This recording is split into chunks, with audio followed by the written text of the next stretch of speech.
Hi there, my name is Matt Cole. And I'm Brian Garrity. And we are the producers of the Sexperts Podcast, and we are here with a returning champion, and this is a returning solo champion from the olden days. She is OG. Welcome back to the show. It's been probably 5 years. Evan Hartley. Yay! I'm very happy to be here. In 5 years, so much has changed. We've all aged so much. We were talking about last time we talked to you on the podcast. We had a little microphone that's come out of this thing, and like it sounded awful. So everybody who's listening to this, go ahead and revisit how shitty it sounded, but still how wonderful and funny and talented you were. Oh, making me blush. But that actually is one of the reasons why we had you on the first few, because like you are a powerhouse, you are a talent. Oh, well, thank you. So talk to us about what you're doing in comedy nowadays, what's going on, and yada yada yada. Okay. Yada yada yada. I got a few things in the works right now. Right now, currently, Girl-Prov, which is the all-female improvised show at the Push Comedy Theater. That is the second Friday of every month, which is right now the biggest thing that I got going on right now. And I also have a podcast going to be released soon. No way. I've heard whispers of this, I think. Are we okay with cross-promoting? As long as you have us on as guests. Unless it's all like women or something. If you take any of our 23 listeners, I'm going to be pissed. Those 23 listeners are mine, Garrity. Damn it. Mine. We're dead. We're so dead. So before you get to the podcast, which I'm really excited to hear about, the Girl-Prov, I have to say, and I always like promote it because it is consistently one of the most fun improv shows at Push, like really, really great. And you've been there for like all iterations of it, right? Like from the beginning? Yeah. Ever since the theater opened, I've been Girl-Prov in some way, shape, or form. And it is just so wild. And it's women celebrating women. And we're, we have the big show every year, Panties In A Twist. And so if you love that show, you're going to have so much fun just with all this because a lot of the main players are performing. That's kind of interesting. I mean, they probably thought about this, but it'd be interesting if like they kept the Panties In A Twist name. It probably isn't feasible, but like all throughout the year. So like constantly like promoting the name throughout the year. Girl-Prov is good. I like Girl. I'm not saying like anything against it, the name, but like Panties In A Twist throughout. And then like the big show of the year. But yeah, you're right. Like it's phenomenal. And you in particular, So are you mansplaining them how to promote the show? Matt is the patriarchy. I am the patriarchy. When people refer to the man, they picture Matt Cole. Only Matt Cole comes up in the encyclopedia. But Girl-Prov is a wonderful show, and talk about your podcast. This is great. Yeah, so really excited about it. It should. We're hoping that the first episode will be released in August, early August. And it's me and one of my writing partners, Evan Hartley. Awesome. Yeah, and it's going to be a fictional podcast. So it's going to be different. So it's like So we wrote out like screenplays, and there's like a seasonal arc like we planned. Cool. That's awesome. Which is rare for anyone. I was going to say, we released ours 20 minutes after we decided to do a podcast. Do you have a title yet? Snail Mail. Snail Mail. That is such a cool name. Now, is that because you're mailing each other scripts through the snail mail and editing them and mailing them back? That would be kind of like the Postal Service. No, that would be the cool explanation. Do you have like a loose idea of it? Like what's going to be? Like a pitch? Or? Yeah, it's about a woman getting her start in the greeting card industry. No way. That is so cool. And Grimmel plays the woman, correct? Yes. Grimmel plays Elizabeth. And you feel the estrogen. That is off awesome. His vocal cords. So Snail Mail, and it's going to be released in August, and it's going to be like monthly, weekly, what? Right now we're thinking bi-weekly, but nice. Well, 2 a week. That's crazy. If any of our advertisers, it's like, Matt, don't screw me over. You're like, we will sabotage the podcast now. If any of our advertisers are interested in advertising on your program, how should they reach out to you? Well, Squarespace, you can contact me at or Third Love, or what's the other one? Oh, the toothbrush one that's on all the podcasts, Quip. Oh. And I keep doing stuff with my hands that make noise. No, that's good. Yeah, it picks it up. Also, I learned how to snap. I did not know how to snap for like a really long time. Did you just learn that? I learned it about a year ago. At ODU? Yes. I got a bachelor's of arts in snapping. I kind of remember maybe like, I think I kind of remember maybe with Pre Madonnas or something. I was listening to rehearsal and like you didn't know how to snap, and everyone was like ragging on you or something. You learned it. I did. There's somebody else I think at Push that doesn't know how to snap, and you need to get them on board. Who are they? Name names. I don't know. I don't want to name names, but I honestly don't know. Maybe if I use one of their hands and they take their hands and we snap with our hands together like a clap. Is that how you learned? Yes.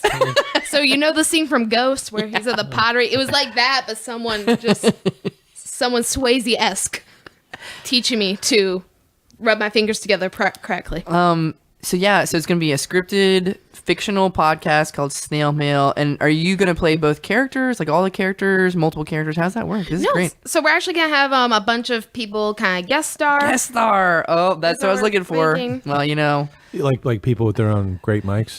Yes. The people with like sexy radio voices. Yeah. Just that talk down. Yeah, talk you down, girl. Oh, we're gonna break it down. People with like over 100 episodes of podcasting experience under the belt. Yeah, sometimes it's like dumb that we have that many. It's like we should have quit a long time ago. Y'all have over 100. Yeah, you shouldn't have more episodes than total listeners. You're gonna be, I think, 130. Oh wow! Yeah, we're almost up on their 50.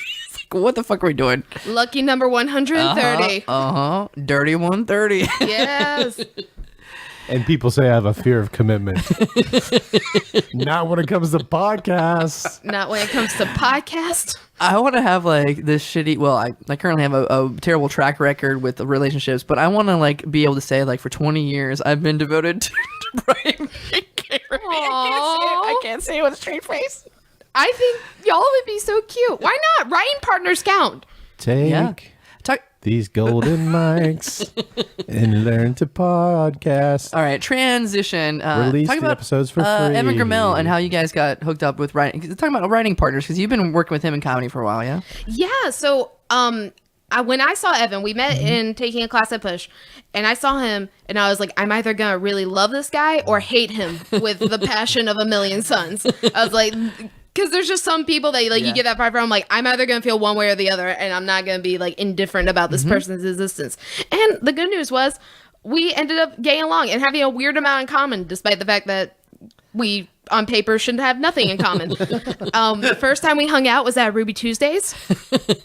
He texted me and said, I have a $50 gift card that's about to expire. Do you want to go to Ruby Tuesdays? Are you hitting on me? That was the following text message. It's like, nope, I just want to go to Ruby Tuesdays. And I was like, we can do that. And so from then on, we joined a sketch group together called the Pre Madonnas, which we have a show coming up in August. I forgot about another thing to promote. No, that's why we're talking. Yeah, I didn't even know what day, when, what is it? What? It is August 24th. I stumped her. I know it exists. I think it's going to be August 24th, give or take. You know if it's a Friday or Saturday? It will be Saturday, 10 p.m., I believe. All right. Talk amongst yourselves. I'll look this up. Okay. Brian? Yes, I'm listening. So, let's play... Oh, I thought we were still talking about Evan, the beautiful development of the beautiful friendship. Oh, yeah. So, I have a theory that Evan held me in the hospital when I was born. Is he that old? Yeah, so he's... Oh, gosh, how old is he? Was he there as a Cub Scout? Getting his baby holding badge? He's an Eagle Scout. He was a candy striper. And of course he was. And just held me and then marked me with permanent markers so that way he could remember who I was 20 years later. And this one shall be funny. So, together we shall form a union. But what is it like... So I'm curious, how is y'all's writing dynamic work? Because I always find how people collaborate very interesting. I always say that like people are spices. Well, and different combos make different flavors. Good interview question, by the way. I learned from her, Brian. Yes. Would you like me to take that? You go ahead and take that one. Are you curious? My take on that? I will answer this question first. To the 24th is a Saturday in August. So maybe, did you get it right? I think I may have gotten it right. Awesome. And I got a conference there and work. Oh, God. I'll make it to your show. I'll get back. Here, run back. I'll get back from Orlando in time. Run from the airport like a scene from a romantic comedy. So our collaboration style, I think, comes in 3 forms. I'm going to love this. Often I write things alone, and I present them to Matt, and he tells me what could be better. Mm-hmm. That's one. And he helps me make it better. Mm-hmm. Sometimes Matt writes something alone. I tell him it's awful and it can't be in the show. And then he pitches it again the next show, and I'm like, this is the most amazing thing I've ever seen. That's number 2. And it makes it in the following show, and everyone loves it. As is. I don't help.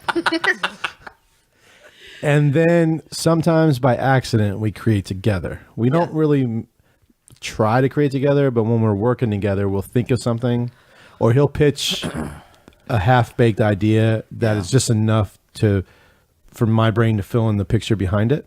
And then I can write if it's a sketch, I can write it in 10 minutes based off of his idea and my completing that picture. And then it's something we kind of created together that way. But we don't ever like, hey, let's sit down and create something together tomorrow. Yeah. Which you guys do, right? You and Evan? Kind of. Yeah. Yeah. So what we usually do, and it depends what we're doing. Yeah. You know, a lot of times we'll send each other sketches. Like if I had this idea for a sketch where a clown gives birth. And like a seltzer bottle comes out, right. And scarves tied together come out, and like 40 billion things come out beforehand.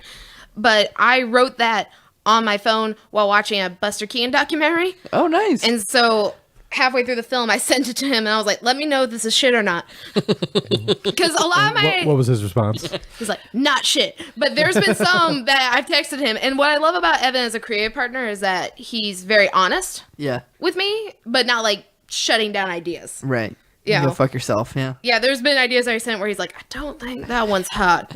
And I'm like, understood, it's garbage. But if we're collaborating on a project together, most of the time we'll get together for the outline. Yeah. And then depending on who's more busy, because he has children and I was in college last year full time and working a full-time job. And so it was like whoever was less busy that week drafted it. Yeah. And then we would sit down. I like marking with pens and paper. He likes Google Docs. So we eventually kind of find our way, but it's a lot of fun. So wait, you graduated last year or you graduated just this recently? I graduated last year. Okay. Yeah. Congratulations. I don't Sorry, now my timeline's all screwed. Yeah, no, me too. Okay. Anything else? Let's see. Do you have something else going on? So, okay, Pre Madonnas, Snail Mail, Girl-Prov. What else you got going on? Oh, Venetian Blinds, the Improvised Film Noir. Yeah, I think that's what I was thinking of. Yeah. You guys got a show too coming up, or? We're pitching one soon. We're trying to pitch around June and August, but fingers crossed that we get. Awesome. But yeah, like us on Facebook. Yeah, so I've seen it before. So Venetian Blinds is the improvised film noir, and it's really great. It's something you don't usually see a whole lot, like unless you see like somebody does like a short form short form games. They may do like film noir, but and you kind of loosely have it based around that game. But like you do what, like 15 or 20-minute sets? Yeah, 20 to 25-minute sets, and it's so much fun because we bring in all those like genre elements, like Drunk Private Eyes and Femme Fatales and bars and streetlights. And Bobby Mercer, who is my partner for Venetian Blinds, he's such fun to work with. And he's also cool with the fact that I make improv boring by requiring research.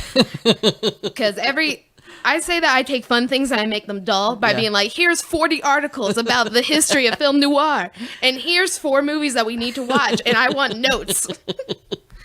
And so bless that man's heart. But I think it turned out with a decent product. I don't think we've ever made each other research, have we? Like, I would probably hate you if you did that. No, we have not. So, me and Evan are talking about doing a road trip in July before I moved to Chicago. And wait, when are you moving to Chicago? I'm moving to Chicago in September. Oh my God. I was wondering because I heard that you were moving to Chicago, but then you're talking about all this stuff in August. I was like, maybe she's not. But you're just getting in everything until September. God damn it. I want to go out with a bang. Yeah. And then return and beg for attention. I'm leaving so that way every time I return, more and more people have to pay attention to me. That's why I wish I could go. Awesome. Well, again, thank you for being back on the show. And then if you want to come back on before you leave as like your part of your farewell tour, Yes. or if you come back, like you said, and you need more attention, come back. And then I'm interested. I'll throw Brian's hat in the ring as well. We're always trying to get like help other podcasts get going and stuff like that. I think it's fascinating. I think it's fun. I never even liked podcasts until Brian turned me on to them. So that's one thing you did right. He's so cool. Oh, Brian. We all love Brian. Oh, I meant Cole. Like, too cool for podcasts. Oh, I thought you were talking about yourself in the third person. No, Cole does do a wonderful job. Then I would have said he's so hot. Okay, Brian, hotness. you're so hot. Matt, you're so cool. Oh, thank you. All right. Well, we're on to the. Oh, go. Real quick, yeah. did yeah, I just- nail our collaboration style? Absolutely. Have you been Thank you. working on that in case somebody asks us No, that question? I've just been living it. Wait, stop. Collaborate and listen. Yeah, there we go. That's what I wanted. All right. We're on to the episode. Hooray. Thanks.